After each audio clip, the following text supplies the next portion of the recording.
Boa noite, então, a todas e a todos, né, que estão com essa chuva aqui em Porto Alegre, enfim, mas a gente conseguiu chegar. Desculpa pelo atraso, realmente o trânsito estava bem complicado, mas nós teremos com certeza uma noite muito agradável. Né? Então, em nome da equipe dos colaboradores do Papiarca, a gente quer receber e agradecer a presença de todos vocês, né, para essa noite. O ciclo de palestras 2018 é um evento pensado para que a gente consiga trazer para as discussões aquilo que a arquivologia vem apresentando, os pesquisadores vêm apresentando de mais novo. Né? Então, nós convidamos o professor Welder, que é o nosso primeiro palestrante. Né? Nesse ano era para nós termos iniciado em maio, houve um problema, mas estamos aqui. E em conjunto com a Proclan, nós agradecemos muito, né, essa parceria que vem com a divisão, né, de documentação e agora com a Pró-Reitoria de Planejamento, também em administração, a possibilidade da gente estar não apenas desenvolvendo projetos em conjunto, né, parcerias, enfim, mas também os estudos a gente consegue trazer. Tivemos uma tarde maravilhosa aí, passamos em reunião e o que nos causou grandes questionamentos, né, impossibilidades aí, o que nos amplia cada vez mais a visão. Então, agradecemos, né, a universidade, em nome do Pró-Reitor Hélio e a Proclan, enfim, a Medianeira, né, a nossa parceira também aí, e a divisão de documentação, todo o grupo que batalhou também para que a gente tivesse essa noite. Então, uma boa noite a todos, pessoal. É um prazer estar de volta a Fabico sempre. E eu estou aqui hoje representando a nossa Pró-Reitoria de Planejamento e Administração da nossa URGS, em nome do nosso Pró-Reitor, professor Hélio Eichen, eu quero dar as boas-vindas ao professor Welder e agradecer imensamente a tua disponibilidade em vir aqui discutir e nos oportunizar essas reflexões num tema tão importante para a nossa área e tão oportuno nesse momento que estamos vivendo de trabalho mesmo em relação a políticas e a questões arquivísticas relacionadas ao âmbito da URGS. Então, muito obrigada pela tua presença, seja muito bem-vindo e também quero agradecer a Valéria por não desistir.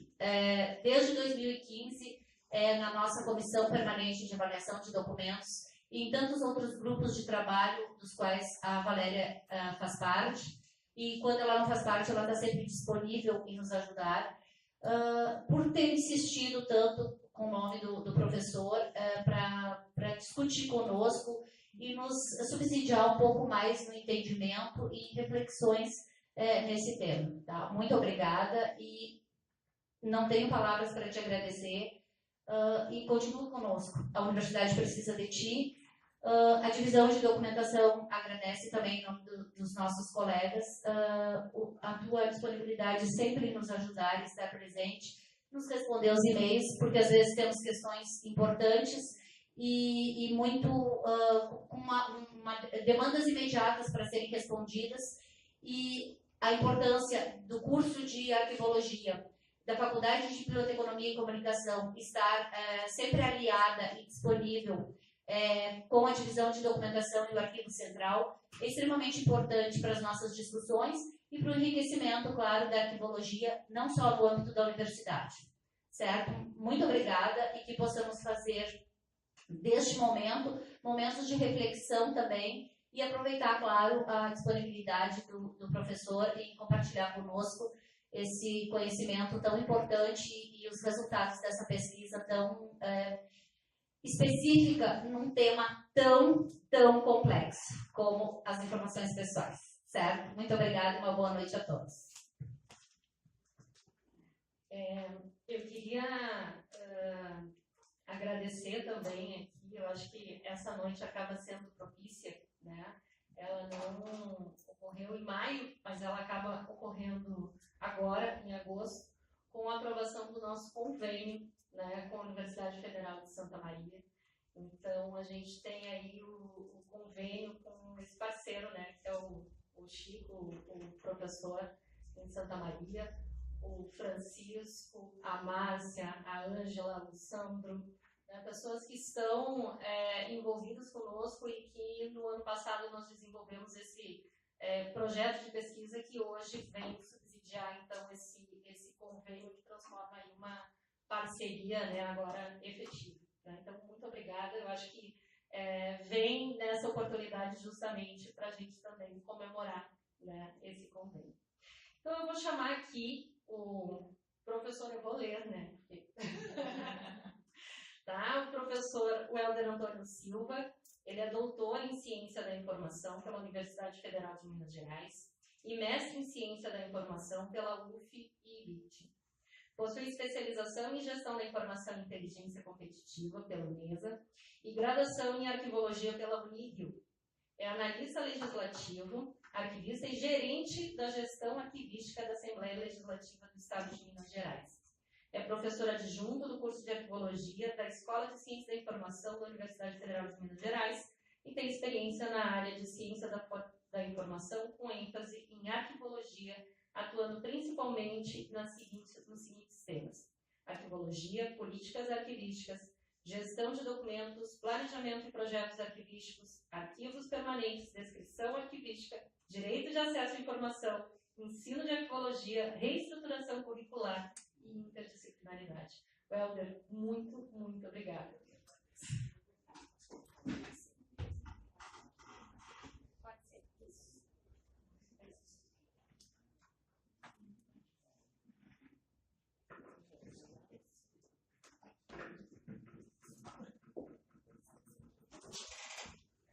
Boa noite, gente.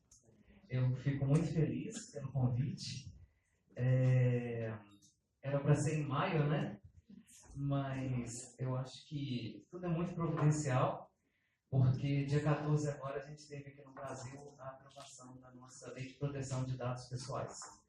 Então eu acho que vocês saem na frente com o primeiro curso de Arquivologia, que vai discutir sobre a temática, né? Uma temática nova. Dia 14 de agosto saiu a aprovação dessa lei de dados pessoais, que é fruto também de uma discussão na Europa, né, em função da aprovação da lei de dados pessoais lá também. Então, acho que é muito salutar, é importante discutir, vocês saem na frente e colocam em evidência mais uma vez a temática, então acho que é muito providencial esse momento.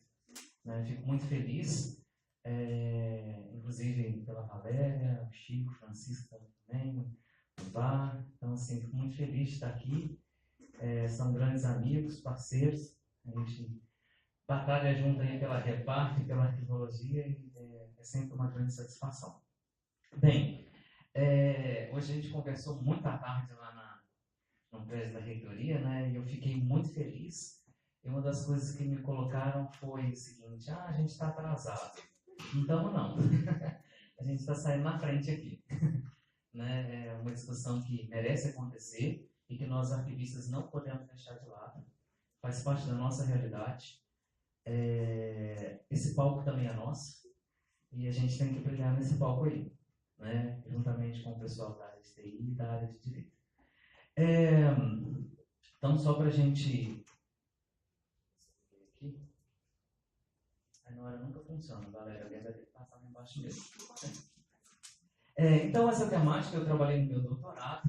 Ela foi muito em função daquilo que eu vivo, né? Eu tenho, como a Valéria falou, que eu também atuo como arquivista na Assembleia Legislativa de Minas. E aí, enquanto arquivista, vendo um monte de solicitações de documentos, documento de CPI, documento de político, documento de comissão de ética, de decoro parlamentar, de comissão de crime de responsabilidade do governador, impeachment, e aí tem várias denúncias na Comissão de Direitos Humanos. Então tem várias situações super complexas, e aí isso já vem me incomodando já há um tempo. A gente tem a Lei 8.159, lá a gente dizia que a gente tem que ter promover o acesso à informação, fazer gestão de documentos, mas tem que preservar a intimidade, a vida privada, a honra e a imagem das pessoas. E aí começa aí aquela pulguinha atrás dele, né? aquele incômodo, né? Primeiro, por ver muita gente entendendo que essas 4 palavrinhas, honra, imagem, intimidade e vida privada, fossem sinônimos. Então, não é possível que o legislador, ao se propor a fazer uma lei, repetiu a mesma coisa 4 vezes, só que de forma diferente. Fala a mesma coisa, mas fala diferente. Né? Não é possível. E aí aquilo ali já começou a me incomodar, já há 20 e tantos anos atrás. E aí vem de novo a Lei de Acesso à Informação e fala de novo que a gente não pode violar a intimidade, a vida privada, a honra e a imagem das pessoas. Mas que danado de negócio é esse? Vida privada, intimidade, honra e imagem. E que chamada de informação pessoal. O que é isso? E nos arquivos, então, é uma coisa complicada. A gente tem arquivo pessoal, documento pessoal, informação pessoal. E aí começa essa intriga e diversas situações onde eu me vi e eu não sabia exatamente como lidar com aquilo. Então, diversos momentos no meu próprio trabalho de chegar alguém e pedir a documentação de impeachment de um determinado governador e vir uma ordem de cima assim, não libera. E aí como é que você chega e fala, como é que eu não vou liberar? Né? É complicado.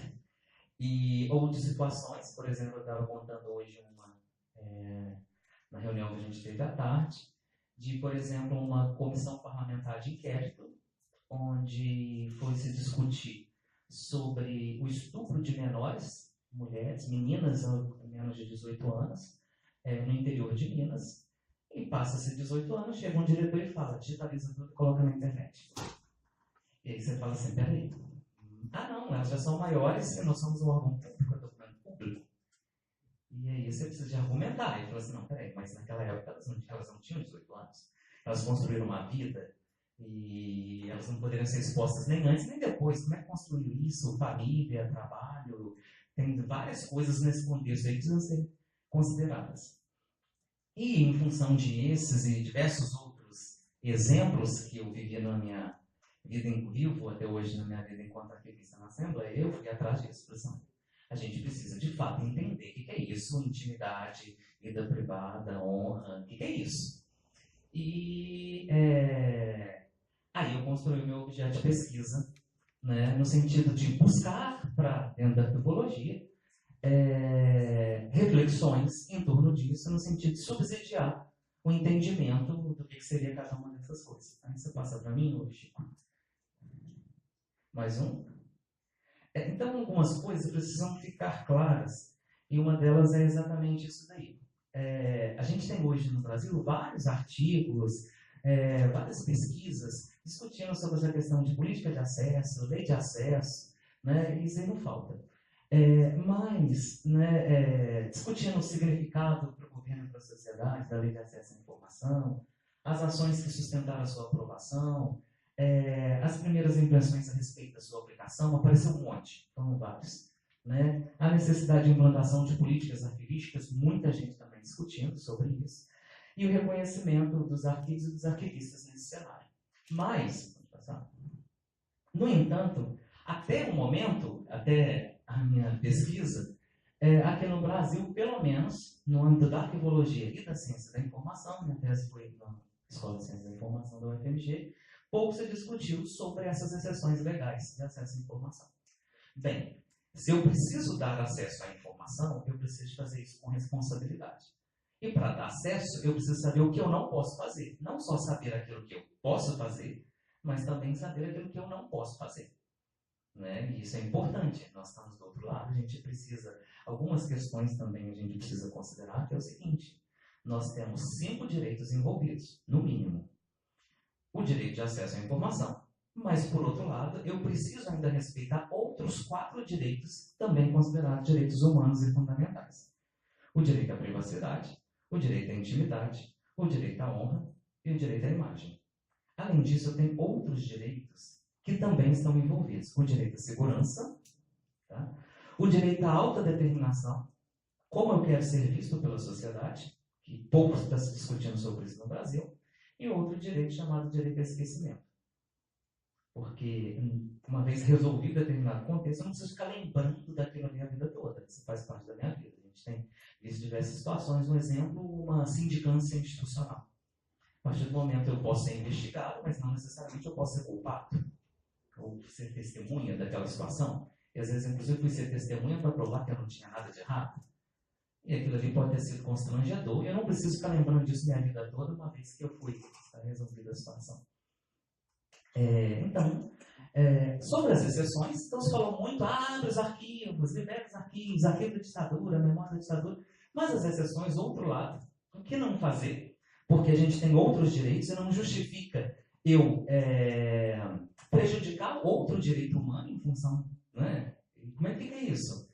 A gente tem 7 direitos envolvidos, por que um tem privilégio em relação aos outros? Os outros também são direitos fundamentais, os outros também são direitos humanos. Então, são questões que a gente precisa discutir. Né? Porque, inclusive, a gente precisa promover isso de forma ética e moral. Até porque a gente tem, além de uma discussão, um conflito entre esses princípios legais, esses direitos, né? A gente tem aí um conflito moral e ético. E a gente está nesse meio. Afinal de contas, a gente está ali, libera ou não libera, mostra ou não mostra, e eu preciso argumentar, mas simplesmente, não vou mostrar. Ou vou mostrar. A Valéria não quer. Né? Não é assim que funciona. Né? Então, e isso bem tarde, porque isso daí aparece na Constituição de 88. Né? Pode passar. Aparece na Lei Federal 8.159, e nós não discutimos isso, passaram 20 anos. A gente não discutiu. Né? E volta de novo na Lei de Acesso à Informação. Né? E nesse período todo a gente vê essa ausência, né? Principalmente de nós, arquivistas, né? Nesse tipo de discussão. Okay? Então a intenção do meu trabalho não era diminuir a importância da Lei de Acesso à Informação. Não era jogar um balde de água fria nessa coisa, abrir os arquivos, não é isso. Mas exatamente cumprir o meu papel de promotor do acesso, né, de forma ética e moral. Né? Até porque, do outro lado, eu preciso respeitar os outros direitos, né, e não somente o direito de acesso à informação. Então, a ideia era contribuir, né, de forma efetiva, né, para as reflexões. De um lado, a gente precisa manter esse acesso pleno aos documentos e informações que estão sob nossa custódia, nossa responsabilidade. E, por outro lado, a gente precisa fazer isso com qualidade, com responsabilidade. Né? Eu não posso fazer as coisas sem argumentos para dizer, não vou promover o acesso, né? Ou vou promover o acesso e esquecer as diversas outras situações que estão dentro desse contexto que precisam ser consideradas. E é lógico que a gente precisa entender isso, né? Os direitos eles precisam ceder um em relação ao outro, isso faz parte de um contexto, mas a gente tem que causar o menos prejuízo possível ao cidadão. Até porque a gente tem uma função social, né? De promover o acesso, mas também de respeitar o direito do outro, né? De intimidade, de vida privada, de honra e de imagem. A gente não pode sair expondo a vida dos outros assim. Né? Se bem que hoje em dia a gente tem pensado muito pouco sobre isso. Né? Isso tem ficado tão efêmero e ao mesmo tempo tão sério. Né? Eu estava brincando hoje na reunião quando eu contei, a gente saiu, né, Valéria, para almoçar, a gente parou para tomar um café, a gente tira uma foto, posta na internet. E aí as pessoas falam, mas ele não foi lá, não foi para dar palestra? Eu não perguntei para ela se eu podia postar a foto ou não. E aí ela podia não querer, né, ter contado uma história, não vou rodar com ela, eu vou com outra pessoa. São várias situações que a gente não se pergunta, né? A gente faz isso normalmente. A gente sai disponibilizando informação, foto, imagem dos outros sem perguntar. Recentemente meu sobrinho nasceu, aí foi muito engraçado quando a minha irmã começou a proibir as pessoas de colocar foto do meu sobrinho na internet. As pessoas simplesmente, eu achei que tirar foto da criança, foto na internet. É como se fosse normal. Peraí, mas o pai e a mãe querem expor a criança? Como assim? Né? Que bonitinho, bota a criança no colo, tira foto e posta. Então assim, é complicado isso, né? Então a gente está vivendo isso, a gente sai contando as coisas onde que a gente está. Eu estava rindo agora, eu abri o meu e-mail na reunião, a gente estava vendo. O Gmail agora ele lê os e-mails da gente. Eu não sei se vocês já viram alguns e-mails. Eu mostrei hoje, eu tinha um e-mail lá do professor da UFMG me falando sobre algumas coisas que a gente vai publicar. Aí embaixo o Gmail já me deu 3 opções para eu responder. Tipo, ok, não consegui ler o seu anexo. Olha para você ver, ele sabia que tinha um anexo. Ele está lendo o meu e-mail. Isso é muito sério. Né? A gente sai na rua, o celular fala assim, posta uma foto sobre esse lugar que você tá bom aí? Né? Ele pergunta pra gente, é um absurdo, invadindo a minha vida o tempo todo, quer saber onde eu tô. O meu celular está tão engraçado agora que ele resolve agora, assim, eu não sei como, mas ele vai e seleciona quem tem aquele Google Fotos, ele coloca montanha, igreja, praia, não sei se vocês já viram isso, quem não tem, está vendo nas fotos. Né? Então, a invasão da privacidade, da intimidade, está incrível. Né? E a gente precisa discutir isso, a gente precisa encontrar um equilíbrio entre esses direitos. Então, a sociedade da informação e do conhecimento, a gente está extrapolando isso. E muitas dessas informações estão nos nossos documentos. Né? Então, a gente precisa encontrar esse justo equilíbrio. E aí, quando você começa a tentar entender o que é isso, aí começa a grande confusão. Não só dentro da arquivologia, não, porque a gente tem mania de achar que o problema é só com a gente. Mas também no direito, em todas as outras áreas, na administração, todo mundo lida com isso. A grande confusão temática. As pessoas não sabem a diferença entre os termos. Privacidade e intimidade é a mesma coisa. Vida privada, privacidade e intimidade. Né? Honra, imagem, pessoal, particular, sigiloso, domínio público, informação pública. Um monte de conceito que a gente usa e ninguém sabe o que está falando. É muito engraçado. Faz uma confusão danada. Lá no direito também. Eles também declaram isso. Eles também falam isso. O quanto é difícil entender a diferença entre uma coisa e outra. Né? E precisa ser discutido. E são coisas que a gente lida todo dia. A gente documento público, arquivo público, documento pessoal, documento privado. Mas e aí, o que é privado? O que é público? O que é domínio público? Inclusive, a gente tem documento privado no domínio público, documento público no domínio privado, e por aí vai. E a gente precisa discutir isso. E parece que está tudo resolvido, mas não está. E aí entra um desespero. Né? E eu falo, a gente tem que discutir isso, trazer de fato essa discussão. Porque não tem nada resolvido. Dá acesso, mas dá acesso como se o acesso envolve a gente fazer discussões que são importantíssimas, público, privado, até o próprio entendimento do que é acesso. O acesso ao que está dentro do documento, no caso do documento arquivista, a gente estava discutindo agora há pouco, que ele por si só ele tem um significado que está fora dele. Eu dou muito exemplo na sala de aula, né? Vou usar o mesmo exemplo. Tá? Vamos supor que eu resolva comprar o apartamento da Valéria. Vamos fazer dois contratos que são originais, duas vias, não são cópias, são dois originais. Mesmas informações, mesmas datas, mesmos carimbos, tudo igualzinho. Só que o dela tem um significado diferente. Eu, Valéria, precisando de dinheiro, desculpa a brincadeira, precisando de dinheiro, preciso vender. E o meu tem as mesmas informações, as mesmas marcas, tem tudo direitinho, só que o meu tem outro significado. Eu, o Helder, tenho dinheiro e quero investir. Entenda isso. A informação do documento arquivista não está só dentro do documento arquivista. Ele, com a sua característica de unicidade no seu próprio contexto, de refletir uma pessoa em ação, ele ganha significados diferentes do contexto onde ele se encontra. E por isso que a gente também não é só gestor de informação. Eu falo isso para os meninos lá no APG. A gente é muito mais. Ser só gestor de informação é pouco para mim, porque eu tenho que gerenciar o documento com todas as suas características, gerenciar a informação que está dentro dele, a informação que está fora e o conhecimento que ele gera. Só ser gestor da informação e me diminuir. Então, assim, são coisas que a gente precisa discutir. Informação pública, privada, o significado, a informação que está dentro, a informação que está fora, o próprio conceito de acesso, o acesso amplo, é aquilo que está registrado, o conteúdo do documento, mas o significado dele no contexto. Então, a gente, inclusive, tem que ampliar o próprio entendimento do que é acesso.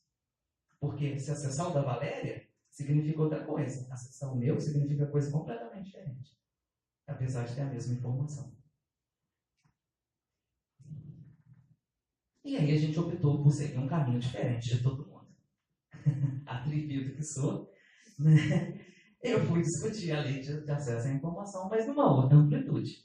Exatamente assim, eu quero saber o que é informação pessoal. O que é isso, vida privada? O que é isso, intimidade? O que é honra? O que é imagem? Que estão lá no texto constitucional que a gente não ligou. Que está lá na 8.159, a gente continua não ligando. E que está agora na lei de acesso à informação e que está todo mundo discutindo. Abre os arquivos da ditadura e o salário. E ficou só isso. Libera ou não libera o valor que cada um está ganhando? Né? E a coisa não fluiu. Então, o primeiro pressuposto que eu parti foi exatamente isso. Se mal entendidos esses conceitos, né, intimidade, vida privada, honra, imagem, né, o próprio conceito de acesso, né, ele pode impactar negativamente na promoção do acesso à informação. Se eu não sei o que é, eu não sei se eu posso dar acesso. né? Então, para promover um acesso pleno, com todo, e aí o acesso pleno que eu estou chamando aí ser pleno, o documento no seu contexto, com o seu significado, não só com o seu conteúdo, né? A gente precisa saber com qualidade o que e como deve ser feito e o que e como não deve ser feito. E isso é o mais importante, né? Se a gente quer ser considerado um bom profissional, né? Da mesma coisa, o médico, quando vai operar, ele tem que saber o que ele pode fazer, ou essa veia não pode cortar, ou esse aqui não pode fazer, né? A gente também precisa saber, como todas as outras, porque a gente vai ser diferente, né? Então a gente precisa saber o que e o que não pode ser feito. É importante a gente entender que se existem exceções, que exceções são essas e como que elas se caracterizam. E aí eu trabalhei então com 2 percursos. O primeiro percurso, e ele foi opcional, apesar de um monte de gente, não faz isso, você vai ficar doido. Fui lá e falei assim, olha, é o seguinte, a gente precisa entender lá no direito como é que isso é colocado. O que é ter um direito? O que é direito fundamental? É diferente de direito humano? Que discussão é essa? O que significa ter um direito? Será que a gente sabe o que é ter um direito? Todo direito gera um dever? Então são questões que é importante discutir, né? E eu fui lá, exatamente buscar o significado da expressão ter um direito, a aplicação da teoria dos direitos fundamentais, a identificação e sintetização dos traços característicos e distintivos e dos aspectos convergentes de cada um desses direitos, em que eles se convergem e no que eles se divergem. Direito à imagem, direito à intimidade, direito à honra. Como é que é isso? Onde está a diferença? Como cada um se caracteriza? Né? Com vistas a compreender, então, como cada um desses conceitos eles se aplicam sob o ponto de vista jurídico, que eles chamam de contexto factual, né, e contexto jurídico. E fiz um outro caminho paralelo, que foi no âmbito da arquivologia, né? Onde eu fui fazer reflexões e discussões a respeito do que seria o acesso aos arquivos, onde eu chego a esse conceito do acesso amplo. A gente não dá acesso só ao conteúdo do documento, mas ao próprio significado dele. E o documento ele aponta para evidências que estão na pessoa que produziu, no ato que está sendo executado e na relação do ato com a pessoa e o seu próprio contexto. Né? Então a gente precisa exatamente dar esse significado amplo. O documento sozinho ele não diz nada, ele diz parcialmente as coisas, ele precisa desse vínculo, né? Ele precisa apontar para uma pessoa executando um ato em determinado contexto, e é por isso que ele é prova e evidência, é por isso que ele testemunha o fato, ele vira o actio, vira o conscriptio, né? É por diplomático. A gente precisa entender no seu contexto esse seu significado único e natural, esse seu vínculo, né? Essa organicidade que dá a ele a presunção de autenticidade, para que a gente possa promover o acesso. Não é simplesmente falar no documento. Se eu chegar aqui e falar assim, olha, eu vendi, a Valéria me vendeu o apartamento dela, não serve de nada, só informação não resolve. Cadê o documento? Cadê? Está assinado, está isso, está aquilo. Tem um monte de coisas que a gente precisa considerar. Né? Por mais que ela esteja falando a verdade, eu também, o documento de não se propõe a falar a verdade, mas refletir as vontades da pessoa executando seus próprios atos. E por mais que a gente esteja falando a verdade, ele não vai significar nada falar que você me vendeu ou não seu apartamento. E aí, discutir as características próprias do documento arquivístico, entender essa relação, esse significado dele único, para dar a ele o seu significado, o seu acesso. E, lógico, discutir o que está se falando, que estava se falando lá no exterior, que no Brasil começa a chegar, muito ainda equivocado em alguns momentos, chamado contexto arquivístico. Né? Então, por isso que eu fui trabalhar dentro do... E aí eu percebo isso, que no direito eles estão falando de um contexto factual e jurídico, e na arquivologia está falando de um contexto arquivístico, que ele se subdivide em contexto de proveniência, contexto de uso, contexto tecnológico, contexto de procedimentos administrativos e contexto administrativo, ou seja, tudo depende do contexto, tanto no direito quanto na arquivologia. E aí isso já é uma coisa também interessante para se investigar. Então, o meu objetivo foi construir então um quadro teórico, buscar no direito, buscar em âmbito internacional, né, exatamente as dimensões contextuais consideradas no âmbito da arquivologia do direito. Buscar teoria, construir aí um quadro teórico que pudesse nos auxiliar nesse tipo de discussão. Tá? Que eu chamei então, que baseado nisso, eu iria buscar então definir requisitos que nos ajudassem a identificar os documentos que devem ser gerados, estruturados administrados, interpretados como possuidores de informação, que nesse caso violaria a intimidade, a vida privada, a honra e a imagem das pessoas.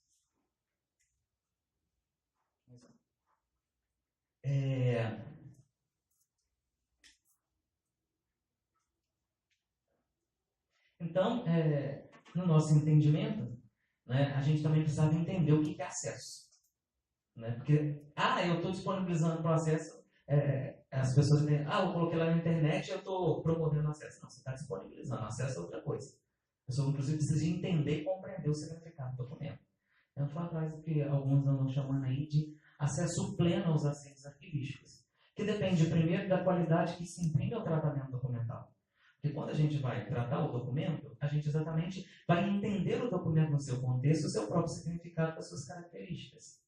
E daí a gente não pode quebrar essa relação que o documento se vínculo que ele tem. Da formulação e implementação de políticas específicas de compreensão dos arquivos, entre eles a natureza das atividades que envolvem os documentos, as especificidades dos estágios intermediários para a produção desses documentos, as atividades, procedimentos e rotinas que o envolvem e os contextos que estão inseridos nesses documentos. Então, a gente precisa entender tudo isso, e é isso que a gente tem que fornecer. Se isso é importante para a gente entender o documento e organizar o documento, é importante para o usuário também, para ele entender o documento e usar o documento. Né?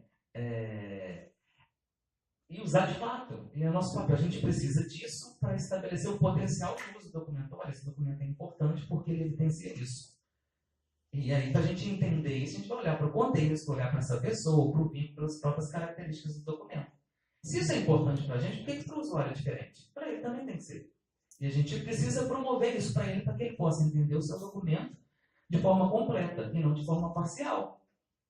Inclusive, esse é o grande problema que nós estamos tendo no Brasil. As informações parciais por aí. Né? Fala as coisas pela metade. Ou quando quer. Né? Então, a gente estudando, nós chegamos a esse entendimento que o acesso pleno então, aos arquivos, ele consiste no acesso a 2 níveis de informação. Do lado de lá, a informação que está contida no documento arquivístico, aquilo que está registrado dentro do documento, que é o conteúdo do documento. Né? Aí fala, Valéria, no dia tal, rua tal, vendeu o apartamento, valor tal, né? Ele está lá. E do outro lado, a informação que contextualiza e explica e revela a estrutura do documento. Por que teve que ser um contrato?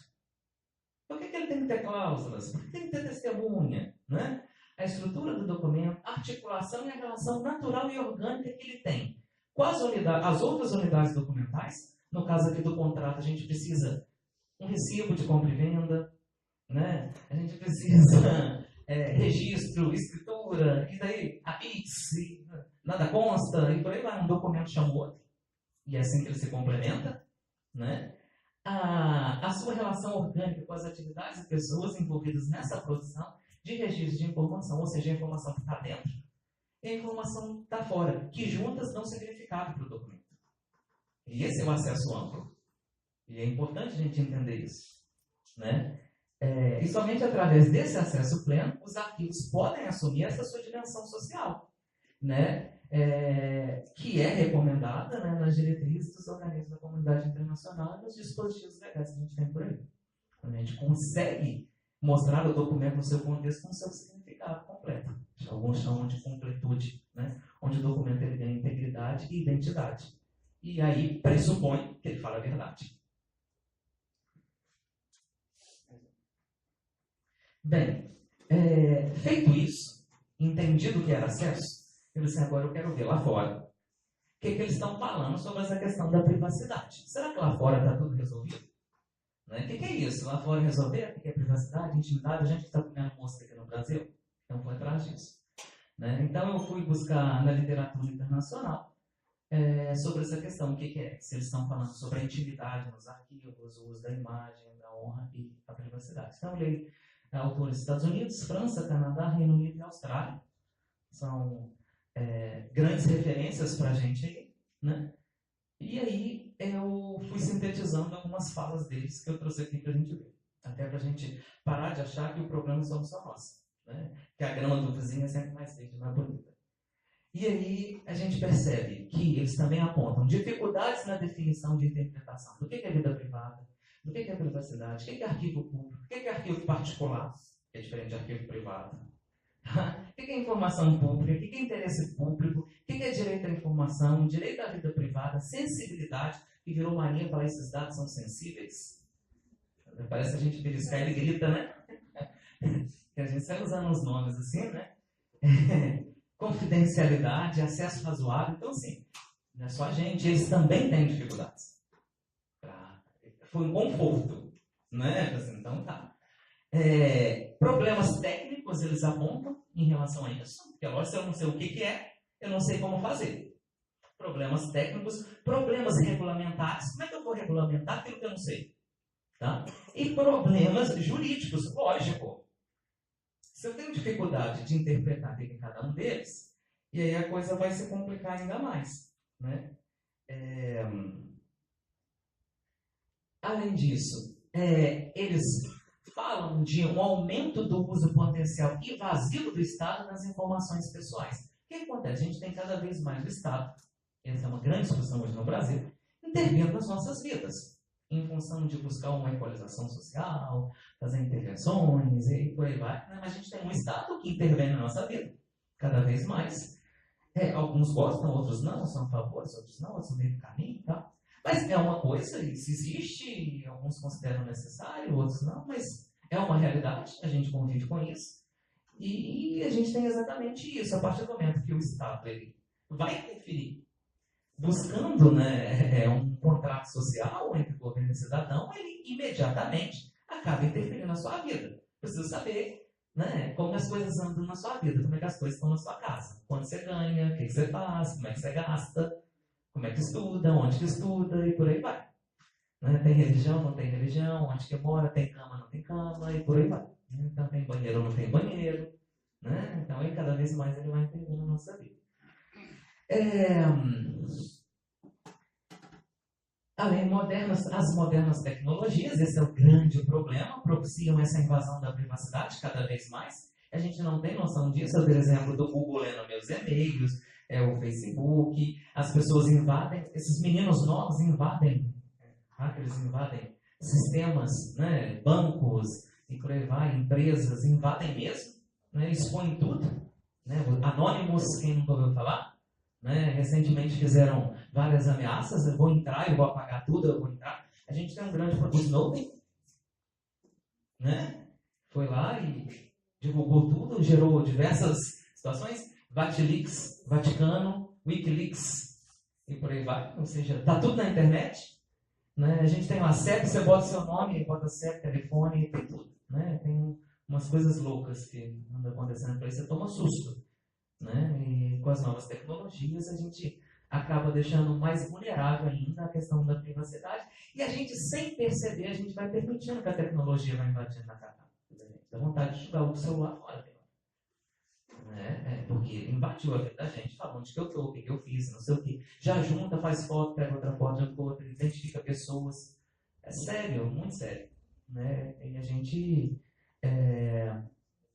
tem essa web aberta, esse cenário digital, onde que a gente está cada vez mais sujeito. E o pior de tudo, uma vez que aquilo ali caiu na internet, já era. Porque falou assim, a Valéria pode processar o Facebook, eu fui lá, coloquei a foto lá.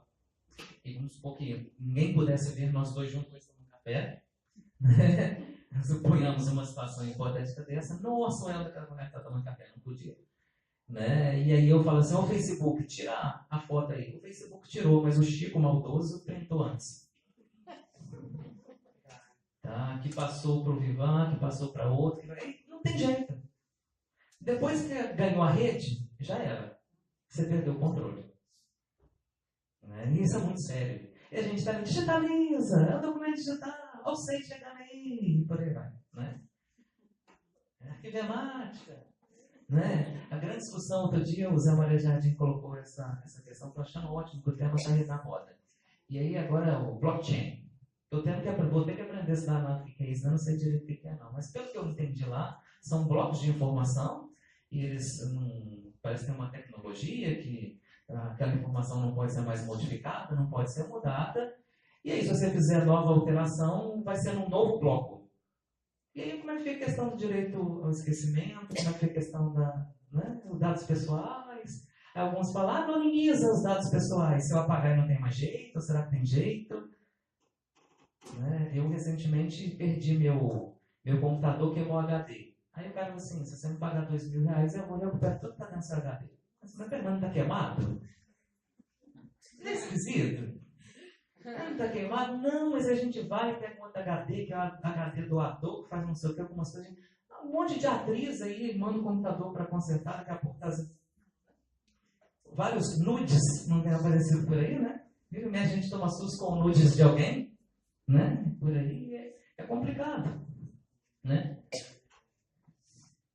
Eles falam da necessidade desse equilíbrio delicado. A gente tem um conflito legal, a gente tem um conflito ético, né? E um conflito moral, né? E com isso traz para a gente preocupações legais, preocupações éticas e morais, que precisam ser ponderadas. E a gente não sabe ponderar porque falta argumento, falta entendimento. Não consegue definir o que é imagem. Né? Daqui a pouco vou trazer algumas coisas aqui para vocês verem como a gente acha que sabia o que é imagem, a gente não sabe. Então, ausência de legislação específica, limitações no ordenamento jurídico, não é só no Brasil, lá fora também. Né? Eles têm lacunas na interpretação e na aplicação das leis deles de acesso à informação em relação a isso, intimidade, vida privada e honra. Ausência de legislação específica, variação na interpretação das normas, cada um entende de um jeito, não é só aqui, lá também. Né? Critérios e valores estabelecidos diferentes, ausência de diretrizes ou princípios claros. Eles, inclusive, falam que essa temática lá fora ela é fragmentária e inconsistente. Eles falam também de ausência de políticas e critérios arquivísticos. Não é só aqui que a gente está passivo, lá fora também, em relação a isso. Conforta, mas ao mesmo tempo assusta. Né? A ausência de políticas públicas sobre a questão, até porque, na maioria das vezes, o próprio usuário não sabe, ele chega ali e ele fornece a informação, fornece o dado pessoal dele, e não sabe que aquilo pode prejudicar. A gente faz isso o tempo todo. Né? Uso de ordenamento jurídico para obstrução da justiça, aí todo mundo fala como não sei o que é pessoal, o que é imagem, o que é isso. Fala, não vou dar porque envolve a imagem. Aí você não pode argumentar porque você não sabe o que é imagem. Não vou dar porque essa informação não vou te fornecer porque envolve a honra. Você não sabe o que é honra, como é que você vai argumentar? Você aceita. Né? Quem cala consente. Né? Uso e divulgação das informações coletadas além do propósito primário original, isso acontece muito. Produz a informação, registra a informação para um propósito, depois usa para outra coisa. Isso também acontece lá fora. Né? Para fins secundários, isso é normal nos arquivos, valor primário, valor secundário, corrente intermediária permanente. No permanente a gente usa para quê? Para fins secundários, a gente lida com isso. O documento foi produzido para quê? Não é para ficar com a história. E nem porque era bonito. Acordei hoje, o dia está lindo, o céu está azul, vou fazer 2 requerimentos. Não é assim que faz. Hoje eu estou triste, estou melancólico, vou fazer 2 ofícios. Não é assim. Né? Eu vou fazer essa certidão aqui para ficar para a história. Né? Vamos fazer um contrato para ficar para a memória. Não é assim que nasce o documento. Ele nasce para resolver questões administrativas, legais e fiscais. Ele nasce para isso. Depois, ele pode ser utilizado para outras questões. Educação, ciência, tecnologia, memória, história, e a gente lida com isso. A informação é produzida num contexto para determinado fim, e no final vai ser utilizada para outros fins que o usuário que fornece essa informação nem sabe disso. E aí o contexto, existe esse deslocamento de contexto de uso, isso também acontece lá fora, esse não controle desse contexto de uso, né, e de divulgação. Eles também falam de remoção, omissão, bloqueio, destruição e eliminação de informações pessoais, que eles chamam de destruição ética. A nova lei brasileira vai falar disso. Anonimação ou destruição ética de dados e informações pessoais. Mas como é que fica a pesquisa? E se eu precisar de novo? Como é que fica isso? A gente precisa discutir isso. Será que existe destruição ética? É uma grande discussão. Não me pergunta que eu também não sei se está bom. Né? A gente está discutindo a coisa, estou trazendo O problema é a gente poder discutir, estão apontando as primeiras coisas, e que lá fora também eles não estão sabendo como lidar com isso. Peraí, como é que isso destrói eticamente o documento? A gente fala que não pode ter documento fora, assim, Resolução 40 do CONARC, 8.100, como é que é isso? Né? E a gente tem uma lei. Saiu agora e falou, destruição ética, anonimação de dados. Arquivistas estão sendo mediadores de situações cinzentas. É isso que eles estão chamando agora. É cinzento para eles, imagina para a gente aqui também. Né? Situações cinzentas. E aí eles falam que a gente precisa discutir a privacidade no público, ela é um ponto certo teórico. Isso é o que mais acontece. Nossa privacidade dentro do órgão público, a nossa privacidade registrada no documento público, que não necessariamente deve ser de domínio público. É outra coisa. A gente precisa discutir. Uma coisa é o documento público, que é de domínio privado. E o privado aí não é a pessoa privada. E a gente discutiu o particular, o privado, o público. E o mais importante, o privado no documento público se ganha ou não domínio público. Isso é sério. Eles falam de um conflito com a liberdade científica e acadêmica, ou seja, a maioria desses dados coletados pelos governos para resolver as questões sociais precisam ser pesquisados. Eu preciso saber que população é essa, por que ela foi assistida, em que momento ela precisou ser assistida. Resolveu ou não resolveu a interferência do governo? Né? E a gente precisa disso, mas ao mesmo tempo, como é que usa a informação pessoal? E o cientista, será que do outro lado, será que ele vai preservar a intimidade, vai sair falando? Como é que é isso? Quem que é essa responsabilidade? Do cientista, do arquivista? O arquivista, então, vai verificar cada pesquisa para ver se dá ou não dá. Ele também não tem direito, não tem poder, não é Deus, para saber se a pessoa vai ou não vai usar de forma... Né? Se a pesquisa presta ou não presta. Não tem isso também. Se ela é louvável ou não é louvável. E aí a gente fica nesse meio, como é que é isso? Né?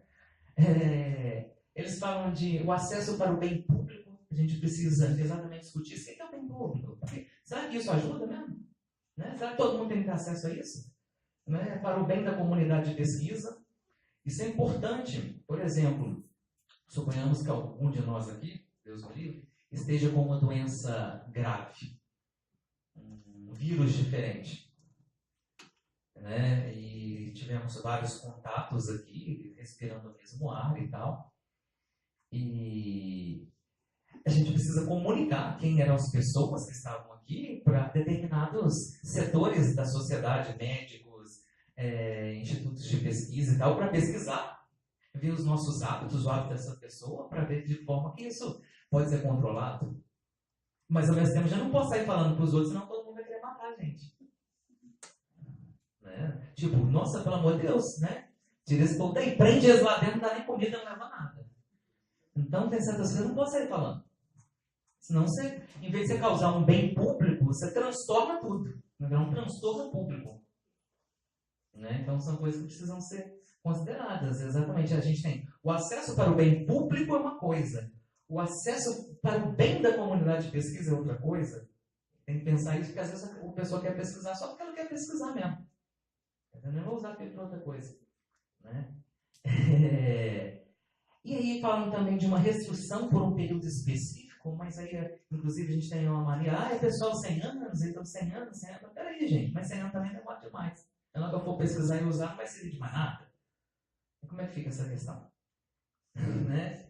E a maioria fala aí da necessidade de criação de comitês de ética, porque o arquivista sozinho também não pode assumir esse perrengue aí, como se diz lá em Minas Gerais, sozinho. Né? Porque é responsabilidade demais. Aí mostra cada vez mais que a gente precisa construir um aporte teórico para a gente poder exatamente nos aproximar das diversas pessoas que lidam com isso, o pessoal do direito, da história, tecnologia da informação, o próprio administrador, quem lida com isso, para a gente poder conversar e entender, né, como lidar com esse tipo de informação.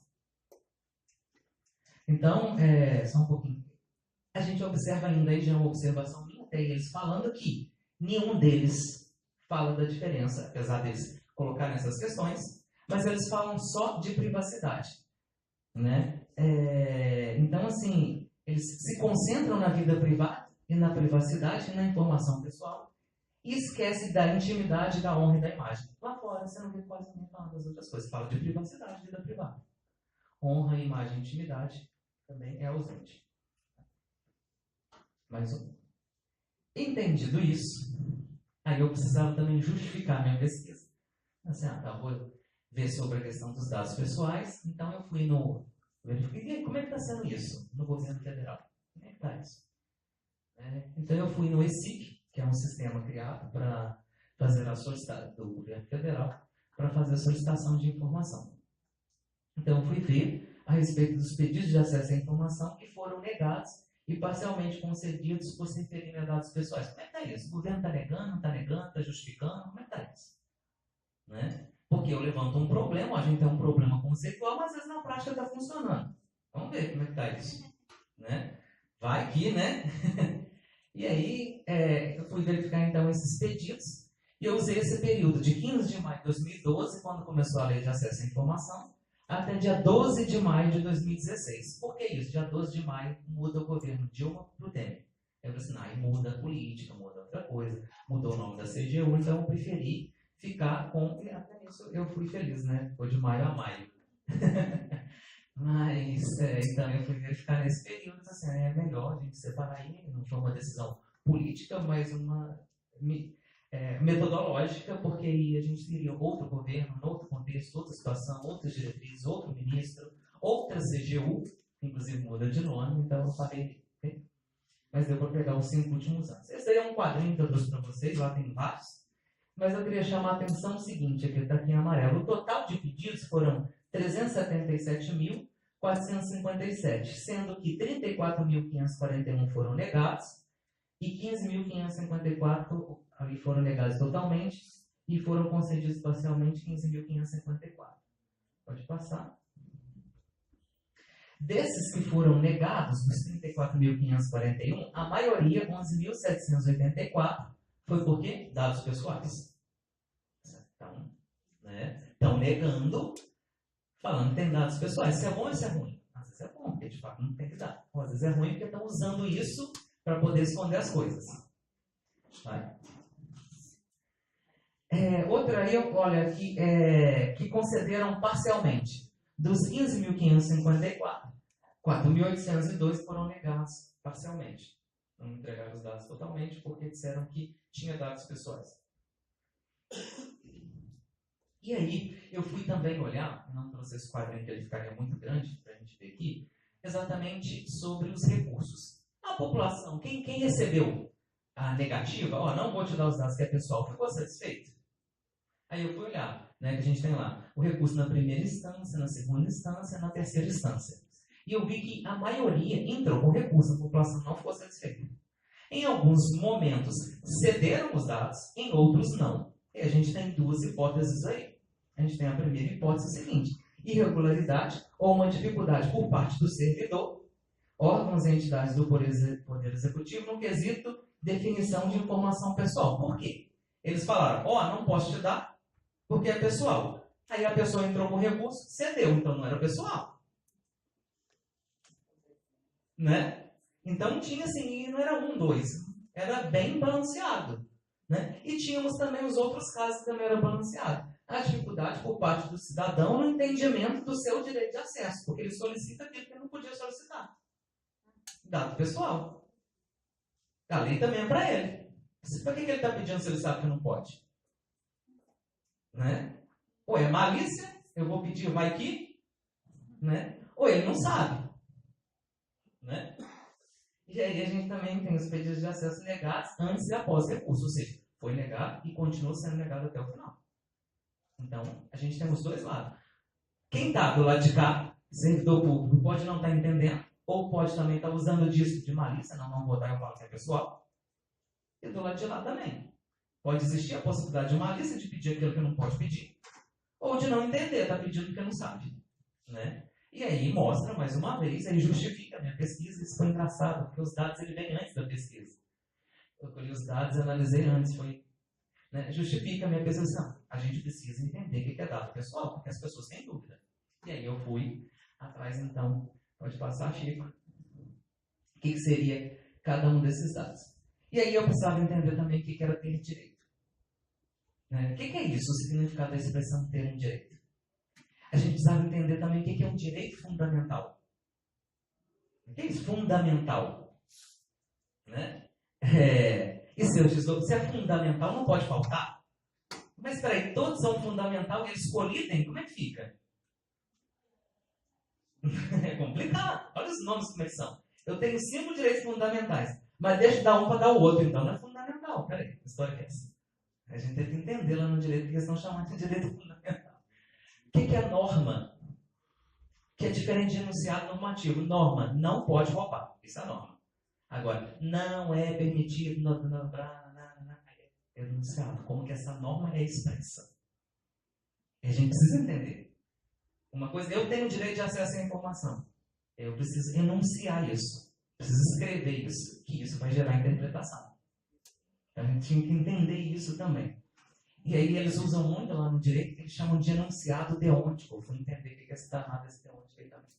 Enunciado deôntico. Né? Que são as expressões é permitido, é proibido, devem, tem direito a.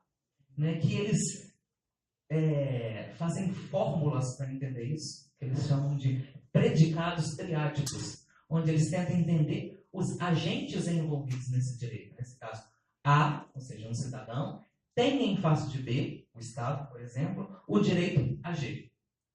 A gente precisa entender exatamente o que significa ter direito de acesso à informação. O cidadão tem em função do Estado um direito de acesso à informação. E aí isso vai trazer diversos outros